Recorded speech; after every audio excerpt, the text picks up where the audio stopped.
Click করুন অ্যাপের bell আইকনে আর সাবস্ক্রাইব করুন এবিপি আনন্দ। সব সময় থাকুন খবরে।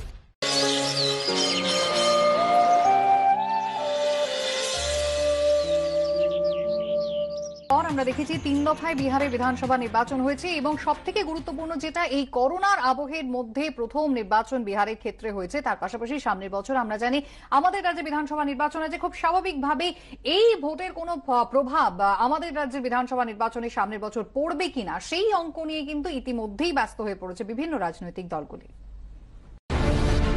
পাটলিপুত্রের সিংহাসন কার? আবার একবার নীতিশ কুমার নাকি শেষ হাসি হাসবেন লালুপুত্র তেজস্বী? বিহারে অন্তিম দফার ভোট পর্ব মেটার পর এবিপি নিউজ সি ভোটার সমীক্ষায় ইঙ্গিত নীতিশ কুমারের নেতৃত্বাধীন এনডিএ পেতে পারে 104 থেকে 128টি আসন, আরজেডি নেতৃত্বাধীন বিরোধী মহাজোট পেতে পারে 108 থেকে 131টি আসন, প্রয়াত রামবিলাস পাসওয়ানের এলজেপির ঝুলিতে যেতে পারে 1 থেকে 3টি আসন, অন্যান্যরা 4 থেকে 8টি আসন পেতে পারে। এখন প্রশ্ন একটাই, বছর ঘুরলে তো বঙ্গের বিধানসভার হাই ভোল্টেজ নির্বাচন। প্রতিবেশী বিহারে ভোটের ফল যে পক্ষের অনুকূলে থাকুক না কেন তার কতটা প্রভাব পড়বে বঙ্গের বিধানসভা নির্বাচনে? ওয়াকিবহাল মহলের একাংশের মতে বিহারের ভোটে বিজেপি ধাক্কা খেলে এ রাজ্যে তৃণমূল যে উৎসাহিত হবে তা নিয়ে কোনো সন্দেহ নেই। বিহার ভোটের যে এক্সিট পোল এখন পর্যন্ত দেখা গেছে তাতে বেশিরভাগ এক্সিট পোলই বলছে যে মহাগঠবন্ধন জিতছে, বিজেপি জেডিইউ ভোট হারছে। এটা একটা বড় পরিবর্তন, তার কারণ বিহার ভোটে নরেন্দ্র মোদী নিজে পূর্ণ শক্তি লাগিয়েছিলেন, 10টা বড় মিটিং করেছে। এদিকে আবার বিজেপি পশ্চিমবাংলা দখল করার জন্য ঝাঁপাচ্ছে। বিজেপি জোট যদি হেরে যায় স্বভাবতই পশ্চিমবাংলা দখল করার ওদের স্বপ্নটা একটা বড় ধাক্কা খাবে। আমি অবশ্য এক্সিট পোলকে চূড়ান্ত বলতে রাজি নই। বছর ঘুরলেই বাংলায় বিধানসভা নির্বাচন। এ রাজ্যে 200টি আসনের টার্গেট বেঁধে দিয়েছেন বিজেপি সর্বভারতীয় নেতৃত্ব। বিহারে ভোটের ফল আশানুরূপ না হলে বাংলায় কি তার প্রভাব পড়বে না? বিহার ভোটে পড়লে তার লোকসভারও পড়বে। বিহার বিহার, বাংলা বাংলা। এর আগে তো বিহার আমরা জিতেছি, উত্তরপ্রদেশ জিতেছি, বাংলা তো জিততে পারেনি। বাংলা আমরা রক্ত আর ঘামের বিনিময়ে জিতবো, সেই লড়াইটা আমাদের কর্মীরা করছে। বিভিন্ন বুথ ফেরত সমীক্ষা বিহারে যে মহাজোটকে এগিয়ে রাখছে সেই মহাগঠবন্ধনের শরিক বামেরাও। বাংলায় বাম নেতাদের অনেকেই মানছেন যে বিহারে ভোট ফলের পরোক্ষ প্রভাব এ রাজ্যেও পড়বে। বিহারের নির্বাচনের ফলের একটা ইনডাইরেক্ট এফেক্ট আছে। বিজেপি কোনো মতেই পশ্চিমবাংলায় বাড়তি সুবিধা করতে পারবে না যেটা ওরা করতে চাইছে, বা তৃণমূল হতে চাইছে আমরা না হলে বিজেপি, বিজেপি না হলে আমরা। এই বাইনারি থেকে পশ্চিমবাংলাকে বার করে নিয়ে আসবে, এটা নিয়ে কোনো সন্দেহ নেই যে বিহারের ভোটের পরিপ্রেক্ষিতে পশ্চিমবাংলার বাস্তবতাটা আরো স্পষ্ট হয়ে যাবে। No Trinamool, no BJP. Bihar নির্বাচনের পরোক্ষ প্রভাব এ রাজ্যের ভোটে পড়বে বলে মনে করছেন বিভিন্ন দলের নেতারা, কিন্তু রাজনৈতিক পর্যবেক্ষকদের একাংশ তার উল্টোটাই মনে করছেন। পশ্চিমবঙ্গের মানুষ 10 বছরের এই তৃণমূল শাসনে অত্যন্ত ক্ষুব্ধ এবং বিরক্ত। বিভিন্ন জায়গায় সাধারণ মানুষ বিক্ষোভ দেখাচ্ছে। মূল বিরোধী দল বিজেপি যখনই কোনো শোভাযাত্রা করার চেষ্টা করছেন তখনই পুলিশ বাধা দিচ্ছেন, লাঠি চালাচ্ছেন। এগুলো খুব খারাপ জিনিস, এটা গণতন্ত্রের মূল আদর্শের বিরোধী। বিহারে কি হচ্ছে না হচ্ছে তার বিশেষ কোনো প্রভাব আমাদের পশ্চিমবঙ্গের রাজনীতিতে পড়বে না। শেষ পর্যন্ত কি ফল হবে বিহারের ভোটে তা জানতে অপেক্ষা আগামী 10 নভেম্বর মঙ্গলবার পর্যন্ত। হিন্দল দে, অনির্বাণ বিশ্বাস ও বিটন চক্রবর্তী, এবিপি আনন্দ। বিহারের বিধানসভা নির্বাচনের ফল ঘোষণা হবে আগামী মঙ্গলবার। এনডিএ শিবির না মহাজোট, কে করবে বাজিমাত, হাড্ডাহাড্ডি লড়াইয়ের ইঙ্গিত মিলেছে বুথ ফেরত সমীক্ষায়। করোনাকালে দেশের প্রথম বিধানসভা নির্বাচন বিহারে, ফল কি হয় সেদিকেই তাকিয়ে আছে গোটা দেশ। তবে শনিবার শেষ দফার ভোটের পর একাধিক বুথ ফেরত সমীক্ষায় হাড্ডাহাড্ডি লড়াইয়ের ইঙ্গিত মিলেছে। এবিপি নিউজ সি ভোটার সমীক্ষায় ইঙ্গিত, নীতিশ কুমার কিংবা তেজস্বী যাদব প্রথমজন এনডিএর মুখ্যমন্ত্রী পদপ্রার্থী, দ্বিতীয়জন মহাজোটের। এই দুজনের মধ্যে যে কেউ বসতে পারেন পাট্টার তক্তে। তাৎপর্যপূর্ণভাবে 2015 নির্বাচনে বিজেপিকে হারিয়ে লালু, নীতিশ ও কংগ্রেসের জোট ক্ষমতায় আসে বিহারে। নীতিশ হন মুখ্যমন্ত্রী, তেজস্বী ছিলেন তার ডেপুটি, কিন্তু এবার দুজনেই সম্মুখ সমরে। बदलाव की जो गंगा का जो बयार था, अब गंडक और कोसी का भी वही हाल है। पहले भी कहा था कि वो थक चुके हैं, उनसे बिहार संभल नहीं रहा, और उन्होंने खुद स्वीकार कर लिया कि अब वो संन्यास ले रहे हैं। तो इस पे हम ज्यादा टिप्पा टिप्पणी नहीं करेंगे। বুথ ফেরত সমীক্ষার ফলাফল নিয়ে নানা মহলে চর্চা চললেও এ ব্যাপারে চুপ নীতিশ কুমার। যদিও জোট সঙ্গে বিজেপির দাবি 10 তারিখ সমীক্ষার সমস্ত হিসেব নিকেশ উল্টে যাবে। कि एग्जिट पोल के नतीजे बहुत सारे लोगों, बहुत सारी एजेंसीज ने अलग अलग नंबर्स दिए हैं और बहुत वेरिएशन है। मुझे पूरी उम्मीद है कि 10 तारीख को जब नतीजे आएंगे तो एनडीए प्रचंड बहुमत से जीतेगी, हमारी सरकार रहेगी। ठीक है, 2 दिन खुश रहना चाहते हैं तो हम 2 दिन के लिए उन्हें बधाई देना चाहते हैं। বিহারে এবার একাই লড়েছে প্রয়াত রামবিলাস পাসওয়ানের এলজেপি। তাৎপর্যপূর্ণভাবে বিজেপি বিরুদ্ধে প্রার্থী না দিলেও জেডিইউ এর বিরুদ্ধে প্রার্থী দিয়েছে তারা। दोनों चरण ने इस बात को प्रमाणित कर दिया। तीसरा चरण इस बात के ऊपर एक फाइनल मोहर लगा देगा कि मौजूदा मुख्यमंत्री नीतीश कुमार जी अब कभी दोबारा प्रदेश के मुख्यमंत्री नहीं बनेंगे और जो अगली सरकार बनेगी वो एक विकास की सोच रखने वाली। যদিও চিরাগ নিজে খুব বেশি আলো ছড়াতে পারবেন না বলে ইঙ্গিত দিয়েছে এবিপি নিউজ সি ভোটারের বুথ ফেরত সমীক্ষায়। 2015-এ লালু কংগ্রেসের হাত ছাড়ার পর বিজেপির সঙ্গে জোট করে সরকার চালান নীতিশ কুমার। এবারে তাদের প্রচারে উঠে এসেছিল জাতীয়তাবাদ, রাম মন্দির, 370 ধারা বিলোপের মতো বিষয়। পাল্টা পরিযায়ী শ্রমিক, বেকারত্ব, কৃষকদের দুর্দশার মতো বিষয়গুলিকে তুলে ধরেছিল বিরোধীরা। কার প্রচার কতটা প্রভাব ফেলল জনমানসে বোঝা যাবে ভোট বাক্স খুললেই। আগামী 10ই নভেম্বর বিহার নির্বাচনের ফল ঘোষণা। এবিপি আনন্দ। আগামীকাল বিহার বিধানসভা ভোটের ফলাফল সামনে আসবে, তার আগে আজকে তেজস্বী যাদবের জন্মদিন। 31 বছরের লালু পুত্রর ভাগ্য নির্ধারণ আগামীকাল, আর কালই আবার আইপিএল এর ফাইনালও রয়েছে। রাজনীতির মঞ্চে 4 ছক্কা হাঁকানো তেজস্বী একসময় 22 গজ ব্যাট হাতে ঝড় তুলেছেন। ভোটের ফলের আগে ফিরল মাঠের সেই নস্টালজিয়া। কুড়ির আইপিএল কার, পাটলিপুত্রের সিংহাসনই বা কার? দুটো প্রশ্ন, একটা তারিখ। 10 নভেম্বর 2020 আইপিএল ফাইনালের দিনই বিহার বিধানসভা নির্বাচনের রেজাল্ট আউট। মঙ্গলবার দুবাইয়ে রোহিতদের ভাগ্য নির্ণয় ঠিক আগেই হয়তো সর্বসমক্ষে চলে আসবে পাটনায় তেজস্বী যাদবের রিপোর্ট কার্ড।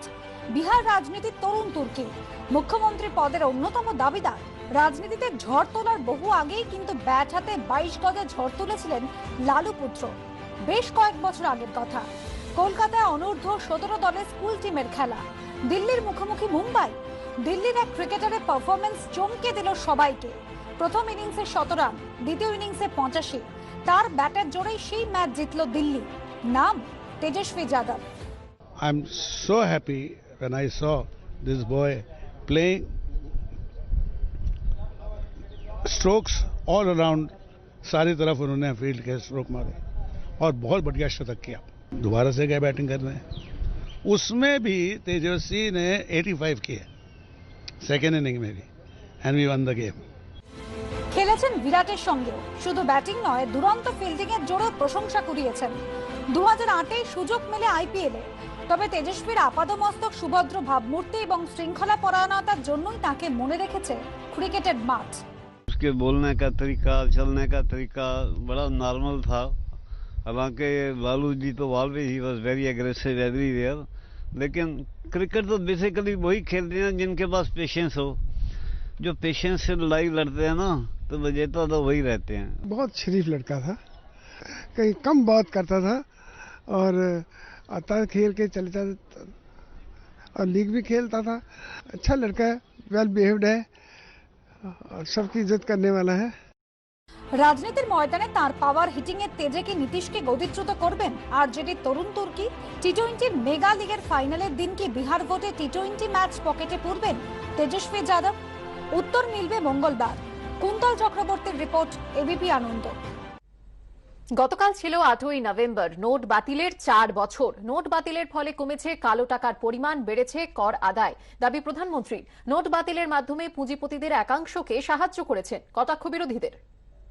8 नवंबर 2016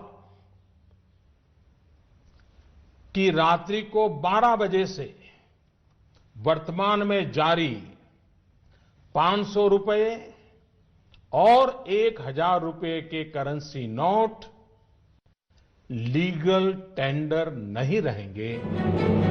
2016 8ই নভেম্বর, 4 বছর আগে আজকের দিনেই 500 আর 1000 টাকা নোট বাতিল করে মোদী সরকার। উদ্দেশ্য ছিল কালো টাকা, জাল নোট আর সন্ত্রাসবাদকে ধ্বংস করা। কিন্তু মোদী সরকারের এই পদক্ষেপে কতটা সাফল্য এলো, এই নিয়ে 4 বছর পরেও বিতর্ক অব্যাহত।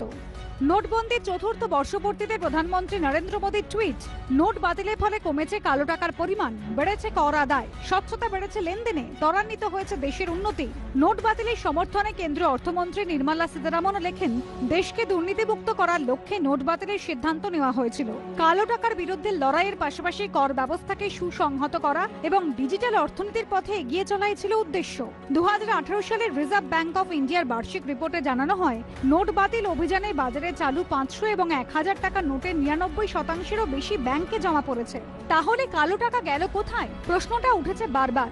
এই নিয়ে রবিবার ফের মোদী সরকারের বিরুদ্ধে রাস্তায় নামে কংগ্রেস। সোশ্যাল নেটওয়ার্কিং সাইটেও প্রচার চলে। কংগ্রেস সাংসদ রাহুল গান্ধী টুইটে লেখেন, পরিকল্পনা মাফিক নোট বাতিল করেছিলেন প্রধানমন্ত্রী, যাতে সাধারণ মানুষের টাকায় মোদীর বন্ধু পুঁজিপতিদের লক্ষ কোটি টাকার ঋণ মকুব করা যায়। 4 साल पहले नरेंद्र मोदी जी ने हिंदुस्तान की अर्थव्यवस्था पर आक्रमण शुरू किया।